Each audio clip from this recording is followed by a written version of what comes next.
Now, can we please have her sing is an author, poet, and storyteller whose works delve into the intricate emotions of everyday life, the beauty of friendships, the depth of relationships, and the meaningful bonds that shape human experiences.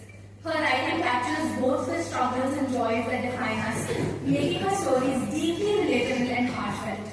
With an unwavering passion for literature, she has authored books such as Till Infinity and Beyond and That Deserted Bench, both of which reflect her keen observations of life and emotions.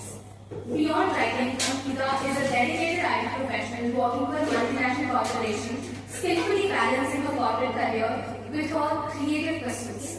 Music is another integral part of her life and she finds immense joy. मैं दिनेश श्रीवास्तव, आप देख रहे हैं आपका अपना AD life. आज भी हमारे देश में बुक रीडिंग करना, बुक लिखना आज भी चैलेंजिंग है और उस चैलेंज को पार करते हुए अंकिता सिंह आज हमारे साथ है और एक नया बुक की लॉन्चिंग के साथ उनके पेरेंट्स, उनके मम्मी और पापा भी आज आए हैं।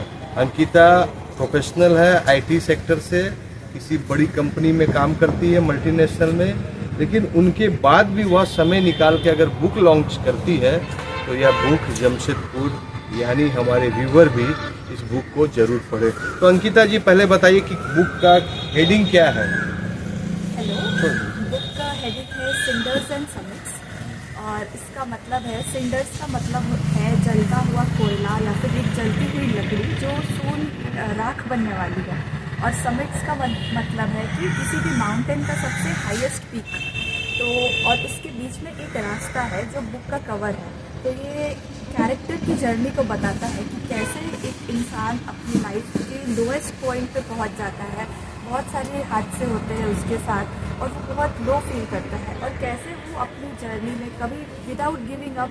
पूरा मत बताइए, नहीं तो बुक पढ़ेगा नहीं आदमी। आजकल डिजिटल अधिक जानता है। बुक का मेन है कि उसको पढ़ने के बाद पाठक को और अपने लाइफ में क्या चेंज हो सकता है। मेन इसका मॉरल यही है कि अपने लाइफ में कभी गिव अप नहीं करना है, कभी कुछ भी हो जाए, चाहे कितनी भी परेशानी, कठिनाई, स्ट्रगल्स है, गिव अप नहीं करना है। बहुत ही अच्छा मोटिवेशन बुक है और इस बुक को पढ़ना चाहिए क्योंकि अंकिता इस बुक को लिखने का आदत है, थर्ड बुक है। तो कैसे करके इसको रीडिंग के लिए आप लोग प्रेशर किए कि अपने आप लिखिए? कोई प्रेशर नहीं है, इसका स्कूल टाइम से ही इसका हॉबी था और ये तीसरा बुक है। जब स्कूल टाइम में ये पढ़ती थी उस समय भी हम लोग को पता नहीं था कि हम लोग सोचते थे अपना स्टडी कर रही है, लेकिन रात आधे रात तक जब कर रही है बुक कंप्लीट की है। पहला बुक 6 महीने में मात्र 6 महीने। अब तो खैर सर्विस में है, ज्वाइन कर लिया तो समय नहीं मिल पा रहा, इसलिए इसमें 4 साल का गैप हो गया। 2 साल के अंदर 2 बुक उसका आ गया था जब स्टडी कर रही है। क्या क्या आपको देना पड़ता था? बेटी 4 बजे जब पढ़ती थी 3 घंटा, तो आपको चाय, कॉफी, नाश्ता कितना ध्यान रखते थे? सबसे पहले तो ये गॉड गिफ्टेड है इसका, ये जो भी लिख रही है इसके बारे में हम लोग को उतना पता नहीं था। रात भर ये जाग के पढ़ती थी, लिखती थी, तो हम लोग सोचते थे कि अपने कॉलेज की तैयारी कर रही है, लेकिन उस टाइम में भी ये बुक लिखा करती थी। तो ये हमारे लिए तो बहुत, मतलब हमारे पूरे परिवार के लिए बहुत गर्व का बात है। तो हम चाहते हैं कि आगे भी आप लोग ये बुक खरीदें और अंकिता को बहुत प्रेरित करें। चलिए, अंकिता इसलिए बुक नहीं लिख रही कि हमारा बुक सेल हो और हम उससे कुछ राजस्व या रेवेन्यू कमा। अंकिता सिर्फ इसलिए लिख रही है कि आप कम से कम रीडिंग का कैपेसिटी बढ़ाइए, रीडिंग के लिए आप अग्रसर रहिए, क्योंकि लाइब्रेरी अब कोई जाना नहीं चाहता और वो लाइब्रेरी आपके मोबाइल में है। लेकिन मोबाइल अलग जगह, टेक्नोलॉजी अलग जगह, डिजिटल अलग जगह, बुक का रीडिंग भी बहुत ही जरूरी है। और अंकिता इसमें आपको प्रेरित कर रही है कि आप कम से कम बुक पढ़िए और अंकिता का बुक जरूर पढ़िए क्योंकि यह मोटिवेशनल बुक है।